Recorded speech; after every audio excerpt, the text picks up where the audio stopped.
لاہور میں MQM وفد کی نواز شریف سے ملاقات ختم ہو چکی ہے۔ آپ کو بتائیں کہ 11:30 بجے یہ ملاقات شروع ہوئی تھی۔ MQM کے وفد کو دعوت دی گئی تھی نواز شریف کی جانب سے۔ اس سے قبل بھی ہم نے دیکھا کہ جب نون لیگ کا اہم اجلاس بلایا گیا تھا، اس دوران حکمت عملی طے کی گئی تھی کہ تمام سیاسی رابطوں کو انتخابات سے پہلے تیز کیا جائے گا۔ اسی سلسلے کی یہ کڑی آج پہلی ملاقات ہوئی ہے MQM کے وفد سے۔ MQM کے پارٹی رہنما آج پہنچے تھے 11:30 بجے پارٹی آفس میں ماڈل ٹاؤن، جہاں پر نون لیگ کے رہنما موجود تھے۔ ان کے استقبال کے لیے شہباز شریف نے ان کا استقبال کیا تھا۔ مصطفیٰ کمال بھی اس وفد میں موجود تھے۔ اس کے علاوہ فاروق ستار اور رؤف صدیقی بھی اس وفد میں موجود تھے۔ ناظرین کو بتائیں کہ 11:30 بجے یہ ملاقات شروع ہوئی تھی اور اب یہ ملاقات ختم ہو گئی ہے۔ خالد مقبول صدیقی کی قیادت میں MQM کا وفد آج نواز شریف سے ملاقات کر چکا ہے۔ ذرائع کے مطابق ملاقات میں ملک کی سیاسی صورتحال اور الیکشن پر گفتگو ہوئی ہے۔ شہباز شریف کے کنوینر MQM خالد مقبول صدیقی سے ٹیلی فونک رابطے میں نواز شریف سے ملاقات کی نواز شریف کی جانب سے دعوت دی گئی تھی۔ بالکل،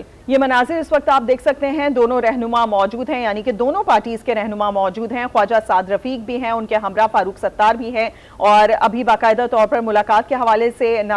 بریف کیا جائے گا میڈیا کو، اور نون لیگ کے رہنماؤں کو بھی دیکھا جا سکتا ہے۔ مصطفیٰ کمال اور فاروق ستار جو کہ آج پہنچے تھے MQM کے وفد کے ہمراہ یہاں پر ملاقات کرنے کے لیے۔ پاکستان مسلم لیگ نون کے قائد جناب محمد نواز شریف کی دعوت پر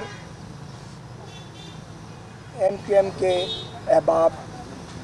لاہور تشریف لائے تھے۔ ڈاکٹر خالد مقبول صدیقی صاحب،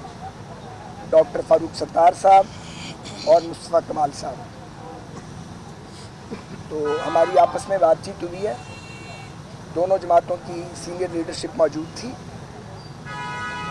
یہ محسوس کیا گیا ہے کہ پاکستان کو معاشی بحران سے نکالنے کے لیے اور مختلف معاملات پر جو پیچیدگیاں قومی زندگی میں سامنے آ رہی ہیں، ان کو حل کرنے کے لیے ایک وسیع تر اشتراک عمل کی ضرورت ہے، خاص طور پہ ایک ایسے موقع پہ جبکہ 8 فروری کے عام انتخابات کا اعلان ہو چکا ہے۔ واضح رہے کہ جب PDM کی پچھلی حکومت میں MQM اور پاکستان مسلم لیگ نون نے آپس میں مذاکرات کیے، اس وقت بھی ہم نے ایک چارٹر پہ دستخط کیے تھے اور ایک لارجر انڈرسٹینڈنگ موجود رہی ہے، اور یہ ڈیزائر بھی دونوں طرف موجود رہی ہے کہ دونوں جماعتیں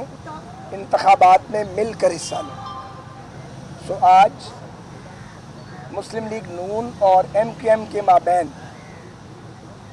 یہ طے پایا ہے کہ انشاءاللہ تعالی ہم 8 فروری کے انتخابات میں مل کر حصہ لیں گے۔ یہ بھی طے پایا ہے کہ مختلف قومی امور پر، معاشی امور پر، سیاسی معاملات پر، آئینی اور قانونی معاملات پر بھی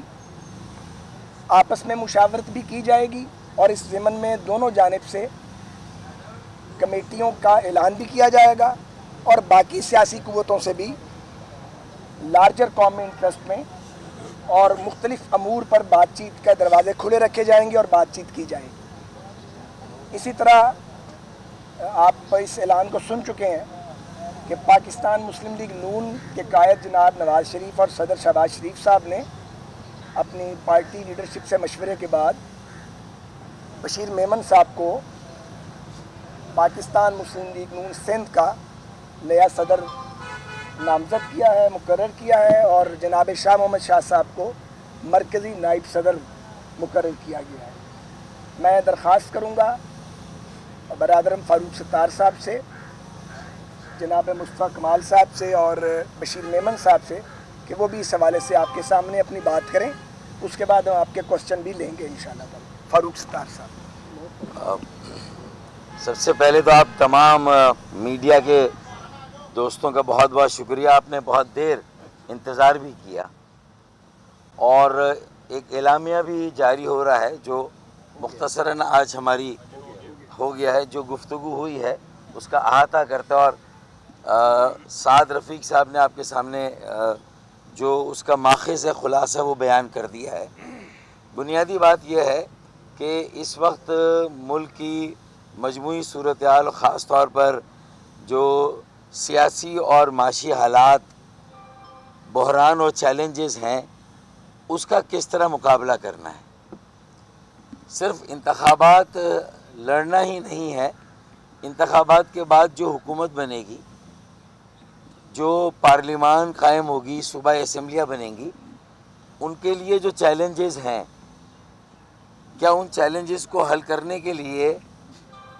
ابھی سے کوئی پیش رفت کرنے کی ضرورت نہیں ہے؟ کیا ابھی سے باہم آپس میں بیٹھ کر مشورہ کر کے ان جو بنیادی مسائل ہیں پاکستان کے عوام کے، چاہے وہ مہنگائی سے متعلق ہوں، بے روزگاری سے متعلق ہوں، چاہے وہ مسائل غربت سے متعلق ہوں، یعنی جو معیشت کے سنگین مسائل ہیں، میں اس کی تفصیل میں نہیں جا رہا،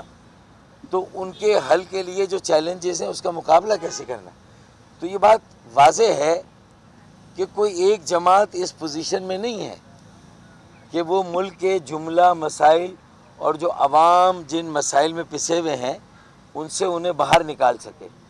تو ضروری ہے کہ اس کے لیے ایک وسیع تر مفاہمت اور اشتراک عمل اختیار کرنا ہے۔ چنانچہ ہمارے درمیان تو یہ طے ہو گیا کہ یہ اشتراک عمل گویا کہ جو سیاسی، معاشی، آئینی اصلاحات کے معاملات ہیں ان پر بھی ہمیں تبادلہ خیال کرنا ہے، اور ایک چارٹر تیار کرنا ہے جس کے لیے کمیٹی تین ارکان پر مشتمل ہوگی، ایم کیو ایم کے 3، پی ایم ایل این کے 3، اور اس کے ساتھ ساتھ جو مشترکہ حکمت عملی کی بات ہوئی ہے تو انتخابات میں بھی مشترکہ حکمت عملی اختیار کی جائے گی۔ یہ آپ اس پر کوئی ضمنی سوال پوچھیں گے تو ہم اس کی تشریح کر دیں گے، لیکن مشترکہ حکمت عملی اختیار کرنے پر اتفاق ہوا ہے، اور ایک چارٹر تیار کرنے پر، اور اگر ہم ایک چارٹر تیار کر لیتے ہیں تو پھر ایک قومی اتفاق رائے کے لیے باقی ہم خیال جماتے ہیں، اور جو ہم خیال نہیں ہیں انہیں بھی سمجھانا ہے کہ وقت کے تقاضے کو سمجھو، جو حالات کا جبر ہے وہ کیا کہہ رہا ہے، ہماری سیاسی، اخلاقی، انسانی، آئینی، قومی ذمہ داری کیا ہے، ہم اس کو سمجھیں اور ہم ایک مشترکہ قومی جو ہے اتفاق رائے اختیار کریں، تاکہ آنے والی جو حکومت ہے اور جو اپوزیشن ہے ان دونوں کے لیے آگے کے راستے آسان ہو جائیں۔ اگر اس وقت میں ہم یہ کام کرتے ہیں تو شاید پاکستان کے عوام کو ساری سیاسی جماعتیں ایک بہت بڑا اعتماد دینے میں کامیاب ہوگی۔ تو میرے خیال میں سول ملٹری ریلیشنز